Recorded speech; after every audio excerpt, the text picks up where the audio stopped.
Hello, everyone, and welcome to Mupo and Friends. We are, Manuela Messina, and I'm Michelle Mupo. and we're brought to you by Mupo TV. And you could catch this show and many others at www.mupotv.com. And if you want to know more about our company, or you're looking for a career in the industry, or you need a so-called part-time gig, look up mupoentertainment.com. We are the place to be. And also stay tuned because our shows are really rocking, the Mupo and Friends shows. And I have to say, we have some pretty cool guests on there that have shared things before that they've never shared before. This is really, really true, guys. Here exclusively on Mupo TV is where they get to share stuff here first before it hits any other show. And we just want to say thank you for joining in and tuning into our show where we love to bring you the celebrities and the entrepreneurs you all want to know about. And by the way, we know everyone knows we have an app on Android and iOS now. But Mhm. the other thing is we have a brand new magazine. This is true too, and it's our first magazine, and I'm so excited that it's officially hard copy in your hands and it's hitting everywhere. So if you have not gotten your copy, make sure you do that. So how do they do that, Michelle? They could go to mupoentertainment.com, click the shop, and just order one. Simple, super simple. So get your copy. Should we tell them who's on the first cover? Sure. It's also going to be in stores too, by the way. But I mean, we want you to order from us because we're doing a raffle and we're constantly giving things away. Okay, so who's on the front cover? Tell them. They know now, but let's just tell them again. Edie Pfeiffer. Dee Who Dee else? Pfeiffer. That's amazing. So make sure you guys get your copy and go to the mupoentertainment.com site under store and get your subscription today. And if you haven't downloaded the app as well, make sure you do that too. And I know that we have a lot going on, Hmm. right? Yeah. And granted, I mean, there's so many people out there that they're against us, but we're showing them that we're doing it and we're not stopping. We're not going anywhere, guys. We are not going anywhere. Yeah, we're continuously growing and it's amazing to see that and be a part of it. So if you want more info, go to mupoentertainment.com and check out our show and other shows as well on our network. And Michelle, I haven't asked you this in a while. Shame on me. Did you have a Mupo awesome week? I did until today, let me tell you. I know. But she is pushing through, guys. She is such a trooper. So, I'm so excited to get the show on the road. Are you excited? I'm really excited. That's awesome. This guy that we're interviewing next is unbelievable. In Hmm. fact, we're going to take a quick commercial break and we're going to bring him in. Sounds great.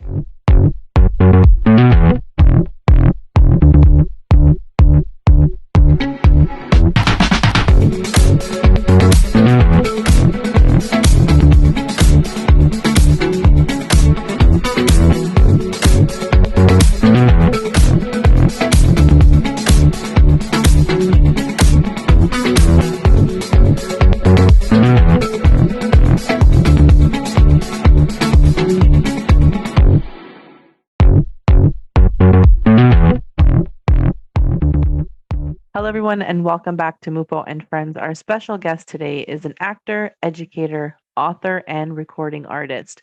After earning 2 degrees and having success off Broadway, he became a high school principal, then circled back to acting.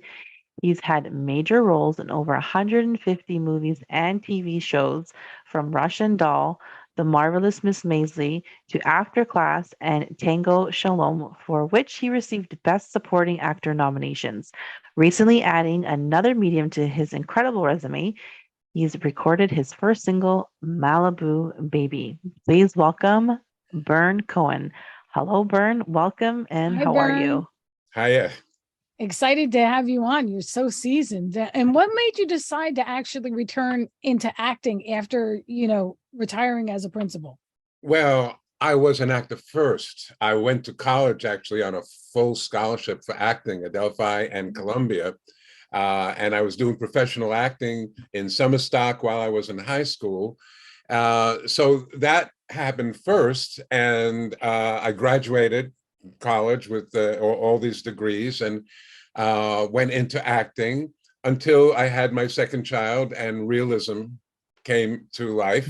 And it was too competitive a market for me to be able to support a family and a wife and 2 children. So I went into education and promised myself that I would go back. And I kept that promise when I retired. I was fortunate enough that my state gave a retirement incentive to old folks to get those high salaries off the payroll. And they gave us 2 years notice. Oh, wow. So during those 2 years, in addition to being a principal, I went back to school to sharpen my acting skills. So I just rolled right in. When I retired, I just sent out my resume, and it's been unreal. I have to say, I did not expect to be able to say I've been in 150 movies and TV shows after retiring like that. It's been amazing, amazing. And was it difficult for you to get back into the business after being gone for so long? No, it wasn't, because I had a resume. And you probably know that acting is probably the only profession I know where you don't put years on your jobs. If you work at IBM, you say I was there from 2008 to 2012, and then but with acting resumes, you just put the production, the role you played, the director, or the theater it was at, but you never see years on that. I don't know if it's vanity or if it's just a historical way to do it, but I sent out my resume, which was decent already, and without the years, casting director said, "Oh, I don't know this guy. Call him in."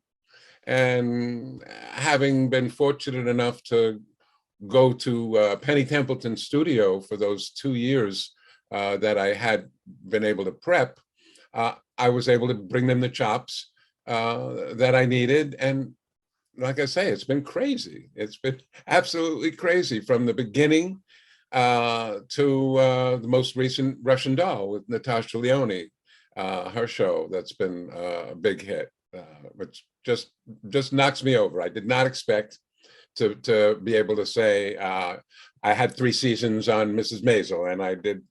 Just totally knocked me over. That's beautiful. And it was the early resume that got me in the door 30 years later, because nobody has years on their productions.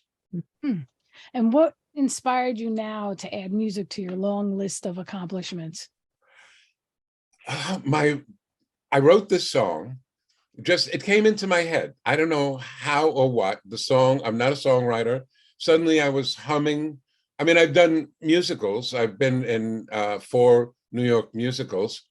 So I sing, and I was just humming this like poem in my head about Malibu Baby and what rhymes with baby. Well, maybe. And then my brother-in-law was visiting me, and I said, "Scott, let's just play with this."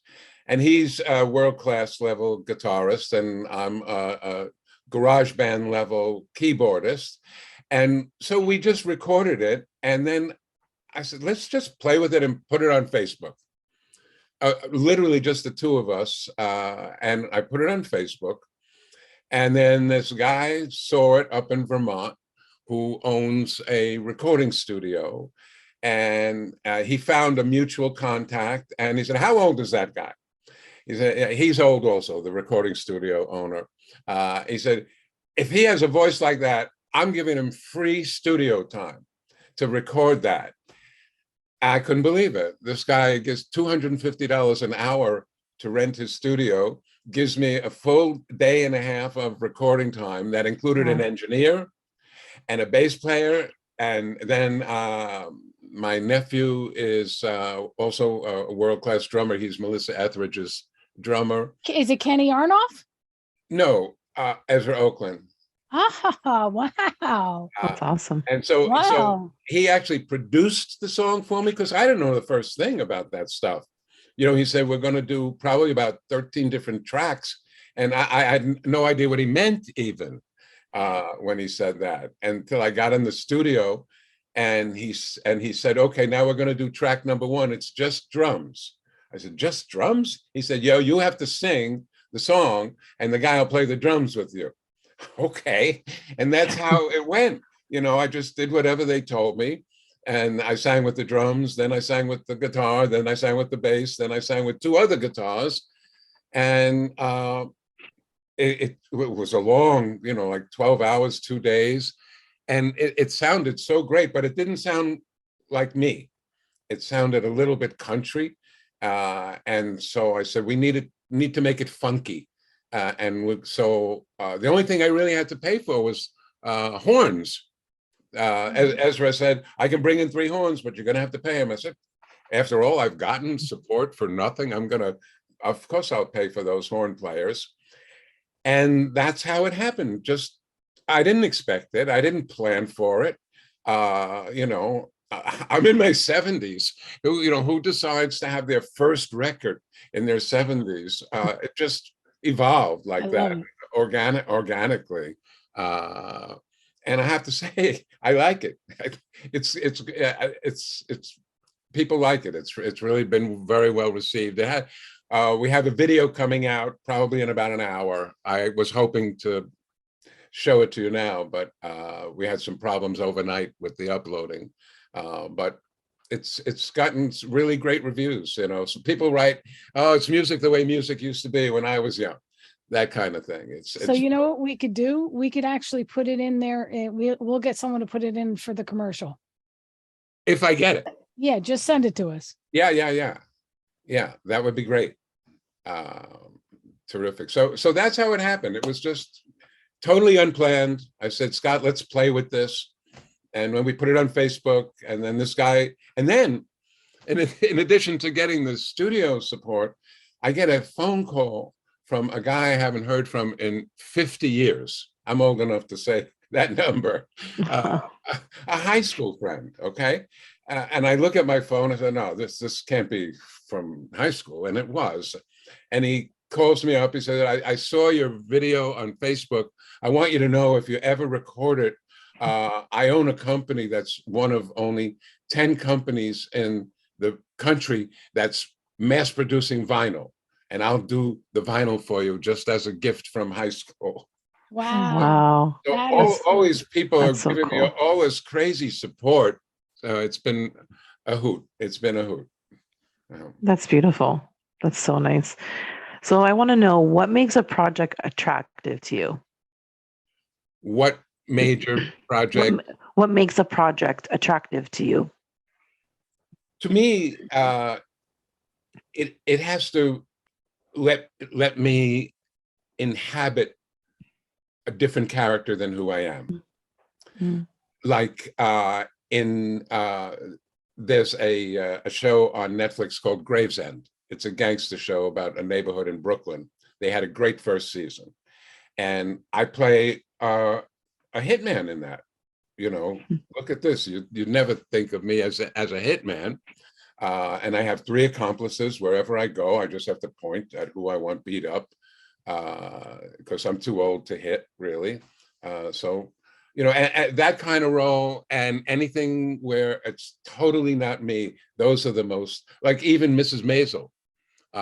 3 years I was Rabbi, I forget my last name, Rabbi Krinsky. I'm Jewish, but I'm not religious. And I don't know much about the prayers and things that the rabbi had to do. And so it was really neat to me to wrap my head around something that isn't me.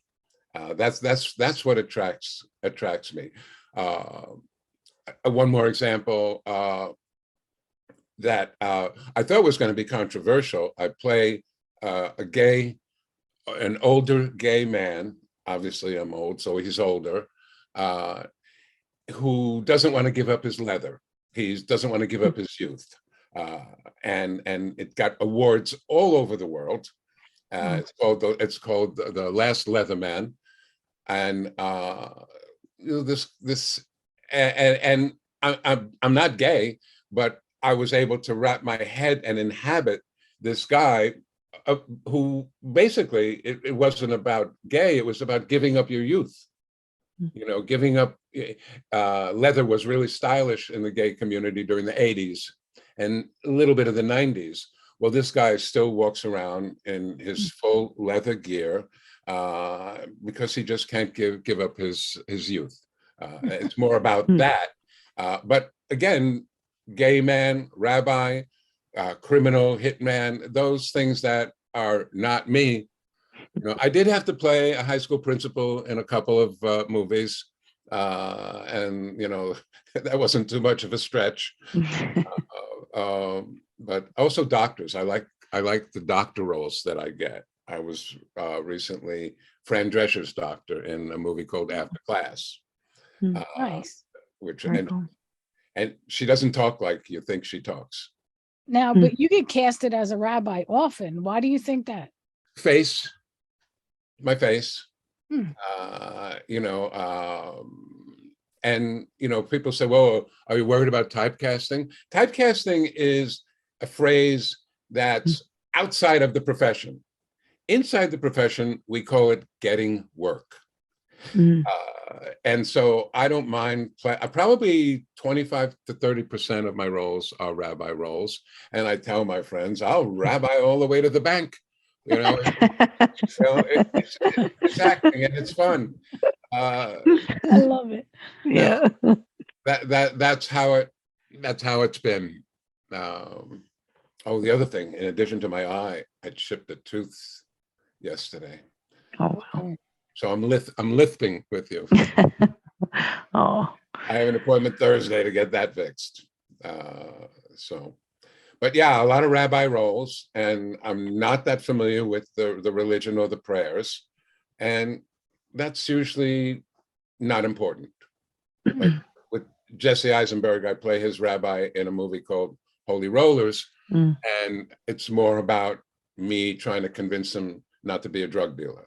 He's a drug dealer in that movie, and I have 3 scenes with him, and it's more about not so much religion, but trying to convince him not to be a drug dealer and ruin his reputation and blah blah blah. So that's what attracts me, is when I can inhabit a character that isn't me. in Tango Shalom, there were a bunch of wonderful lessons in that. What is your favorite takeaway from that movie? My favorite takeaway from Tango Shalom as a movie, besides my role, which was really just a very funny, comedic, comic relief role, a la Shakespeare's comic relief, but the overall movie is so right for this time when the country is so torn apart, racially, linguistically, religious-wise. It's a multicultural film. When I was in education, I was also president for a while, of the New York State Association for Bilingual and Multicultural Education. That's a special interest of mine. I grew up in Chinatown in New York City, so that my background has always been multicultural. And so that's a very multicultural film, Tango Shalom. Of course, dance is the spine of the movie, but it's less about dance than it is about different races and different religions getting along with each other and being tolerant of each other. That's my biggest takeaway. My role as the grand rabbi in that, it was just so much fun, because I just hope that people don't get insulted by it, because he's a grand rabbi, like Charlie Chaplin might play a grand rabbi. He can't make a decision, and he's always confused, and he's very funny. But I don't. So far, I haven't received any hate mail for it, which I have on others. Believe me. When I did a commercial for Virgin cell phones, and the commercial was, I don't trust any cell phone company that has contracts, just the same way I don't trust shellfish. I was dressed as a rabbi. Well, I got hate mail on that one. So, but again, it was fun, and I figured hate mail. Okay, I guess anything is, letting me know that they see it. So it's been ongoing like that, totally unexpected. Commercials and everything that's happened was not a plan. Just, and the rabbi thing, as I say, I think has a lot to do with my face. They're not going to cast me as Gino Barberi, the hitman in a mafia gang, but I'm a hitman on that other show that's coming up this season. Right on. Well, we're going to take a quick commercial break and we'll be right back with our special guest.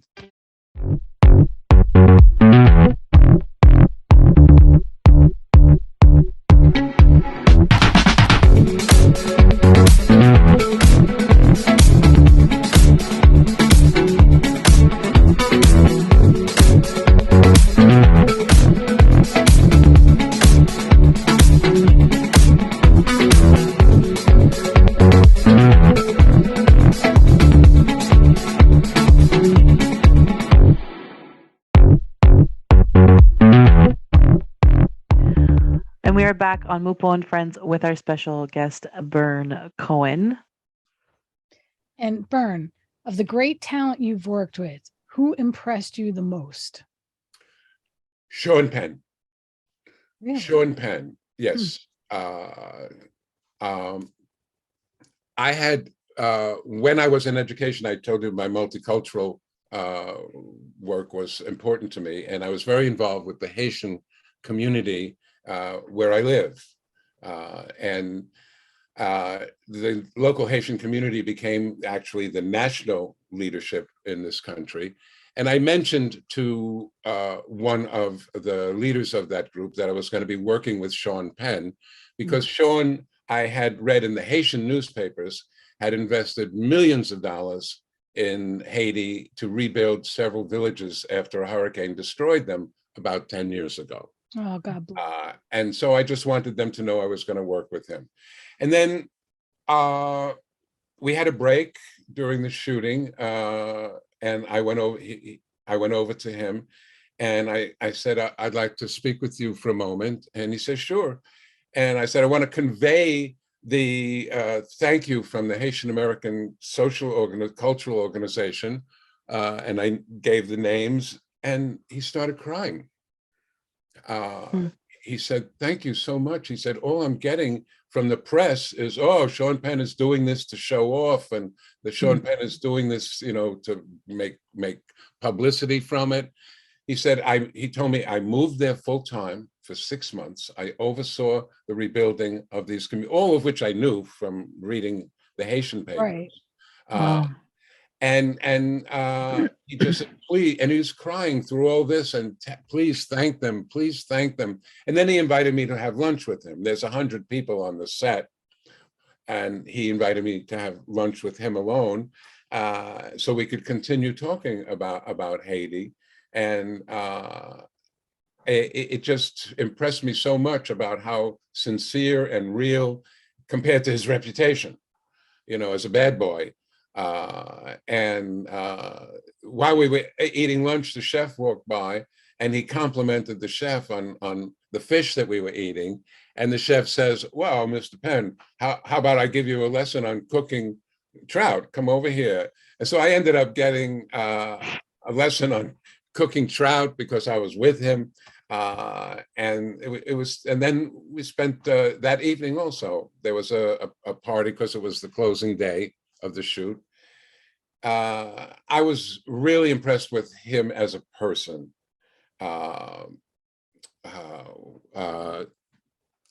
And more so than, I'm trying to remember, who's the tall, handsome guy that everybody loves, 70-year-old now, initially with that model years ago. I can't remember his name, but that's another actor. If I remember, I'll tell you, I was really impressed with working with him.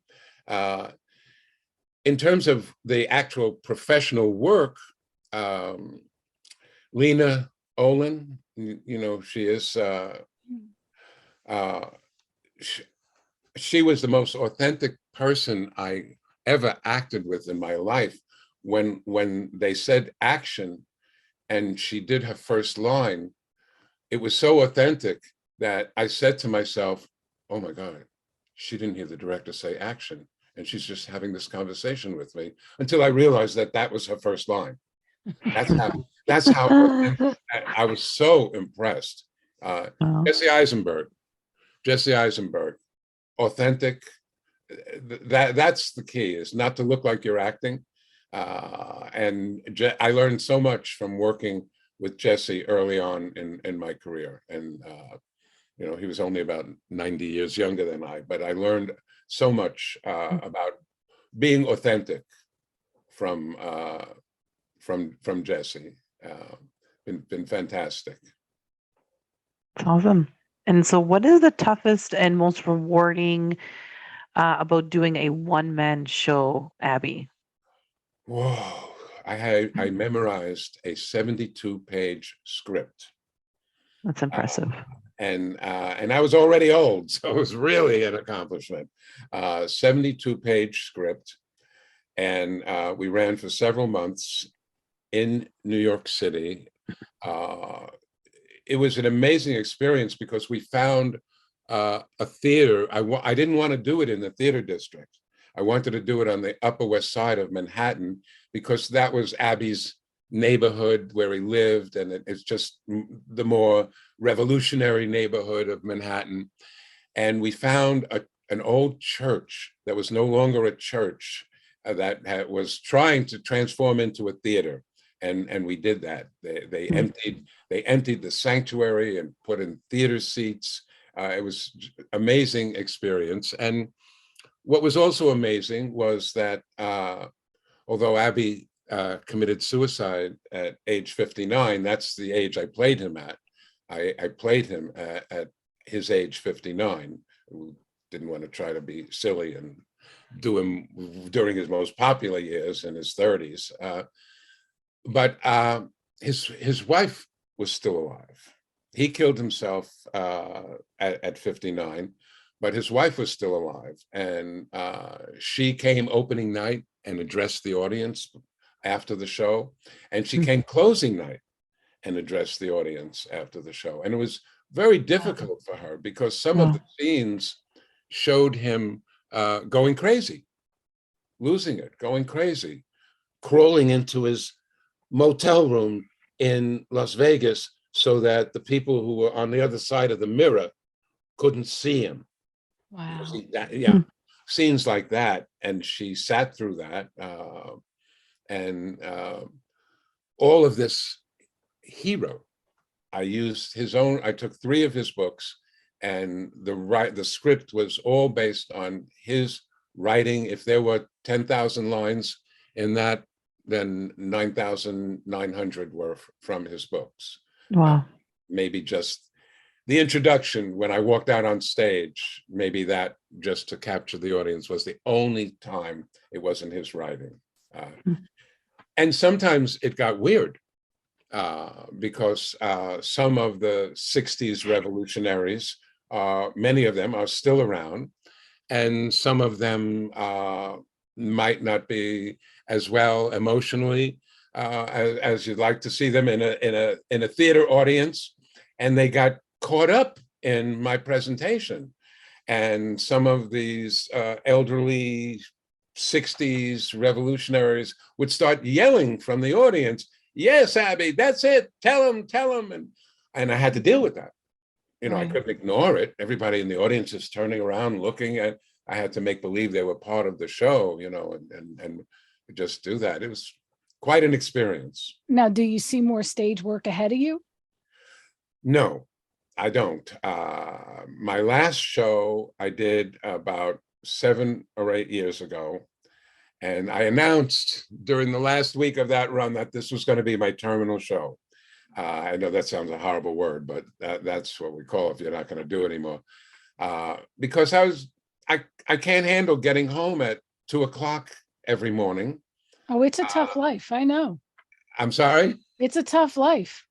Getting home at 2:00 every morning, and, you know, being my age and having to sleep and wake up in time to go back to the theater and then drive home till 2:00 in the morning, and having only Monday nights, it's a hit. You're going to work 2 shows on Sunday. And it was a hit. We did like 2 shows Saturday, 2 shows Sunday, and every other night except Monday, my last show. No,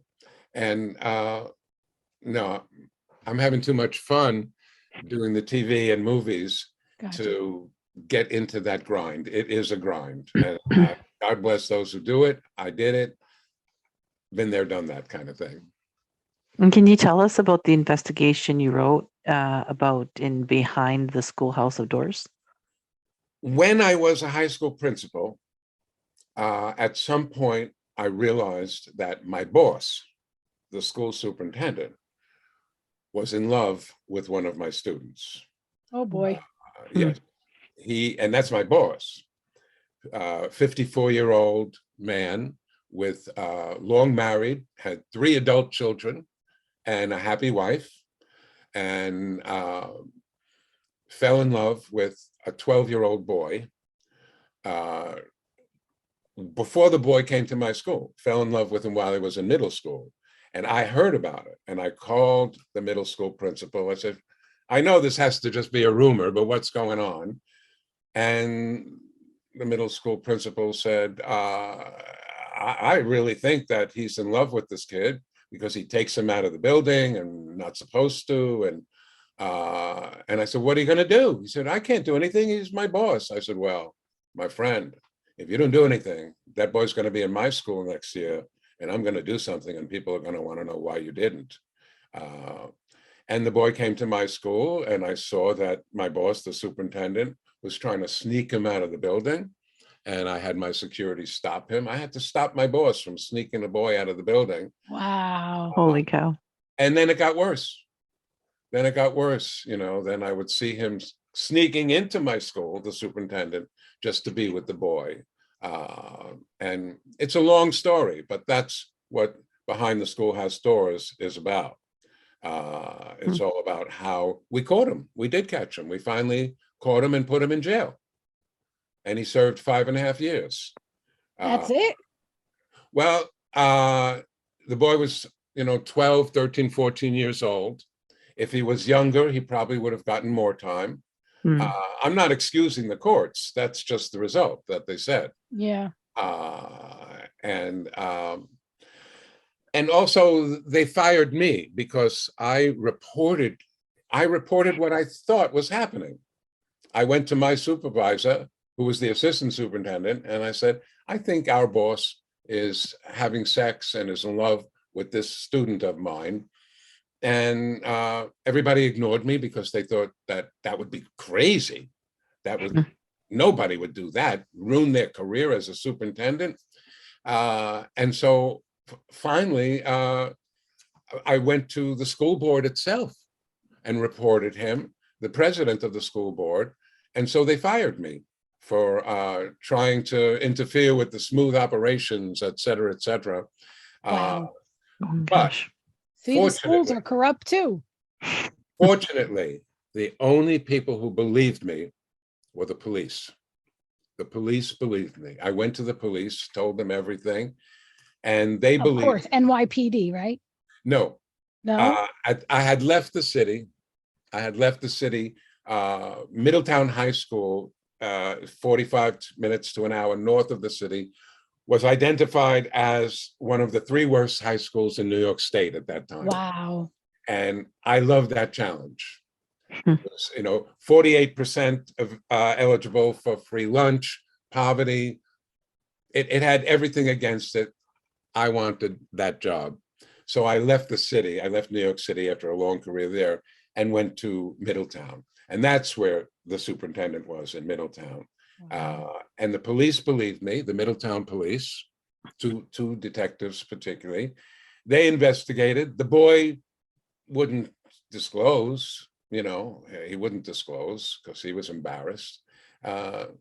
That's what that book is about. We finally did manage to get him and arrest him and jail him and put him away. Wow. We're going to take a quick commercial break and we're going to be right back.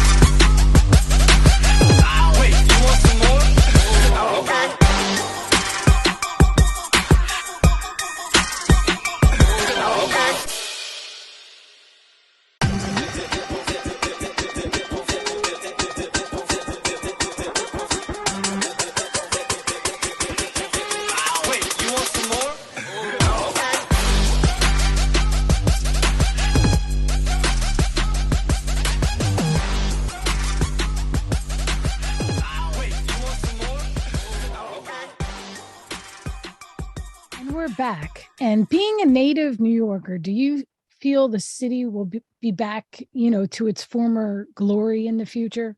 Because right now it's kind of tough. I do. I do feel that, because this is not the first time that some omnipresent, overwhelming tsunami sank New York. No, this is surely New York City is already coming back. Thank God. The crowds are back. I'm going to see Billy Joel this Friday at Madison Square Garden. Right. In that sense, yes. Once the commerce, like the world of entertainment, comes back, that's a key. The world of finance never left New York City. It just worked from home, and it's still largely working from home. I think that's one of the biggest problems they have right now is real estate. And that doesn't concern me. I mean, empty offices. That's what I mean by real estate. But the finance world, the entertainment world is back.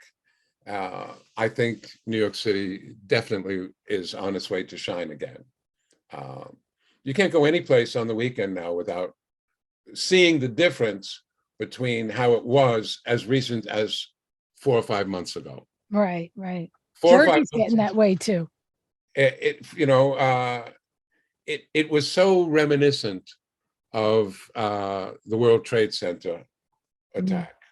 Mm-hmm. The mood was just like that in New York City. It was just roads empty, streets totally empty, restaurants closing one after another.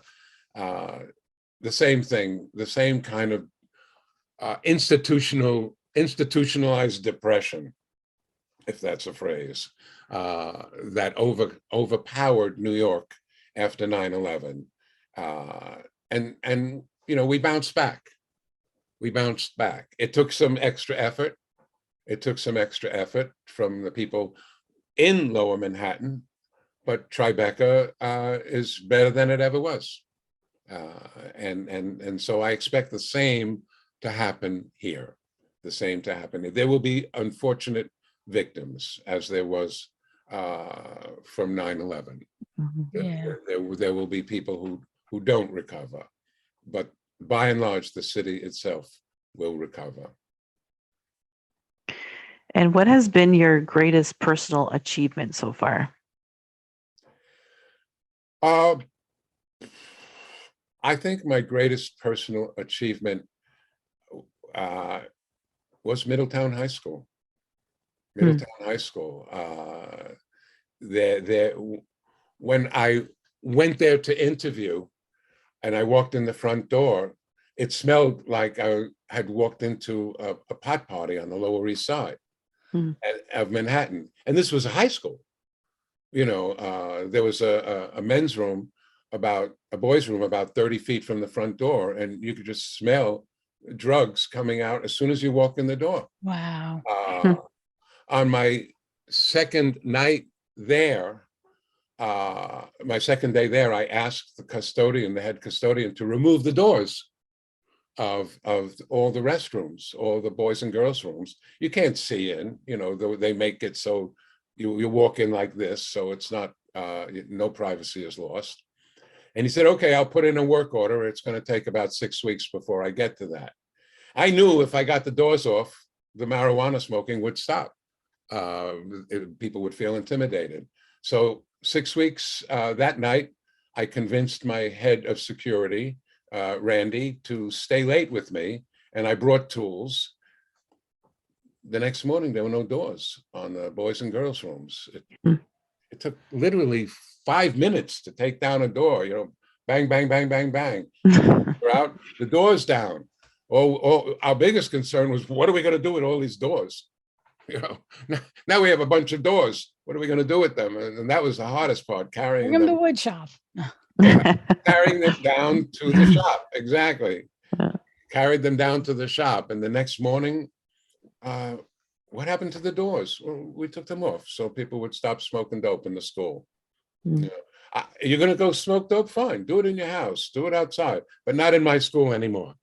Mm. And the newspapers picked that up right away and said, gunslinger from New York City takes over Middletown High School. That was a headline in the Middletown paper the next day. Gunslinger from New York City takes over Middletown High. And I would say that was my greatest personal accomplishment, was changing Middletown High School from a crime-riddled, drug-riddled, and change it within 18 months. You can do that in any school. My experience in New York City, I was a takeover principal in New York City my last 3 years there. I'm going back a number of years, but Mayor Dinkins, said, tell me the worst 3 schools in the city. Oh, there's several hundred schools. The worst elementary, the worst middle school, and the worst high school, and give me the 3 best change agents. And I was lucky enough to be one of those 3. And 18 months, I was given 18 months to fix an out-of-control elementary school. Then I went to a middle school and had all these rapid kind of change experiences, of course, with the support of the mayor and the education commissioner. I could do anything. I walk into a school and nobody's going to say, oh, we can't do that, because I'll say, go talk to the mayor. But that experience prepared me for Middletown High School. And I used everything that I learned as a takeover principal to work Middletown. It was a great experience, given what we call tabula rasa, a blank chart to go and do whatever you need to do. Very racist school, very tense racially. It was probably 55% Black and Hispanic, and it was like 2 schools. And in fact, in the interview, they said, what will you do to make it 1 school instead of two schools with a racial divide? And that was simple too. I said, stop doing musicals like My Fair Lady and do West Side Story, and insist that, Hispanics and Blacks play those Hispanic and Black roles, and things like that. I really did. And it just changed everything. Everything. Excellent. And do you have any up and coming projects that you actually can tell us about? I'm shooting a very interesting movie this fall. I won't say the name of it because I think it's just a working title anyway. But it's interesting because it's about 2 families at this point of political time in our country, an African-American family and a Jewish family. And you can guess which family I'm in. And how they both face very similar issues with their teenagers, with their young kids, and how similar their life is, but how separate and apart they seem to live until some things bring them together. And I can't say that. That would ruin everything. But that's an interesting project that I have, where I'm not a rabbi. And then another movie that I got booked in that's interesting because it's noir, a director who only does noir films, old style French, black and white, nice, slow moving noir films. And there I play a criminal accountant, a mob accountant. Nice. Who does anything the mob wants him to do with the books, signs his name and puts the official stamp on it. So those 2 things I have. Right now, I have to say also, competition in acting is probably more difficult than ever before because nobody worked for the last 3 years. That is true. And now everybody's ready to go back to work. And so, and it's all virtual. There's no in-person auditions anymore. So if you're a casting director, in 1 hour, you can see 10 or 15 virtual auditions because, you send in tapes. And up until COVID, a casting director might see 4 people at the most in an hour live, walk in, say hello, and it's already 5 minutes. Now they can look at a tape and see in 10, oh no, I don't want him. 5 seconds into the tape, they've turned it off. So because they can see 100 people instead of 10, the competition has become much more difficult. So I'm very thankful to have these 2 films already booked for up and coming during the next few weeks. Very happy to have them. That's amazing. And we're going to take a quick commercial break, and we'll be right back with the conclusion of our interview with Bern Cohen.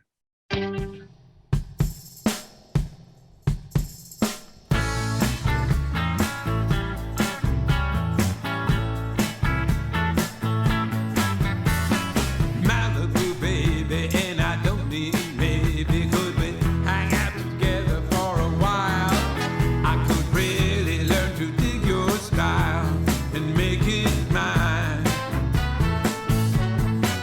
Hell, Malibu, honey, well, the truth is funny when you're not hanging by my side. And I'm thinking that I'd like you to be my bride. Well, Malibu miss, sure can kiss. She can make you feel nice like a hot creamy rice. She can dance, she can sing, do anything. She can climb up that mountain and make you king.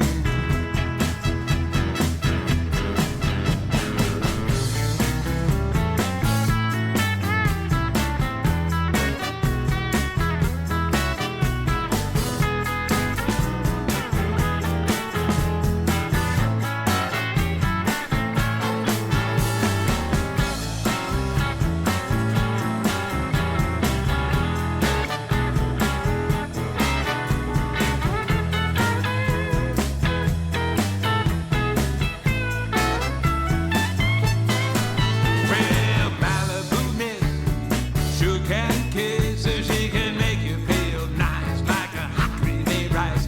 She can dance, she can sing, do anything. She can climb up that mountain and make you king. Well, Malibu mama, well, I really wanna spend the rest of my days with you. So don't say bye-bye, don't make me cry, 'cause baby, you're so high in my sky. Malibu lady, won't you join my parade? Well, then come on downtown with me. We can drink some pop out of one little can, and I'll be your ever loving, be your ever loving, be your ever loving Malibu man. I'm gonna be your ever loving Malibu man. I'm gonna be your ever loving Malibu man. I'm gonna be your ever loving Malibu man.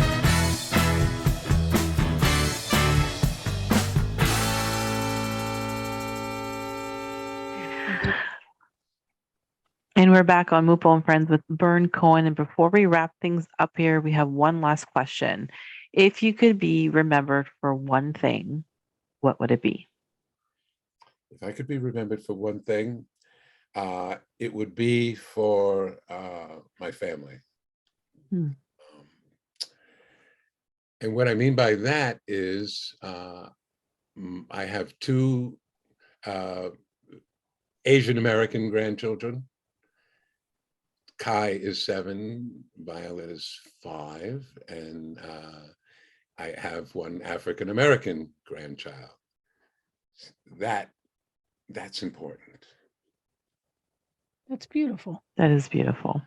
It has been an absolute pleasure visiting with you today. And look for Bern Cohen in The Marvelous Miss Maisel, After Class, and Tango Shalom on Amazon Prime, and Russian Doll on Netflix. You can also buy his book, Behind the Schoolhouse Doors, An Obsession with a Young Student, on Amazon.com. And you can listen to his new release, Malibu Baby, on Spotify, YouTube Music, iTunes, and Pandora. You can follow, like, and subscribe to Bern on Twitter at Bern Cohen, on Instagram at The Bern Cohen, on Facebook under Bern Cohen, and his website, www.berncohen.com. And as always, thank you for tuning into Mupo and Friends, courtesy of Mupo TV. And you can catch this show and many others at www.mupotv.com. That's www.mupotv.com. And you could also catch us on Roku, Fire Stick, Vimeo, and make sure you download the Android and iOS app. And one more thing we're going to say, don't forget, get the Mupo magazine today. This is Emanuela Messina with our host, Michelle Mupo. And until next time, have a Mupo awesome week.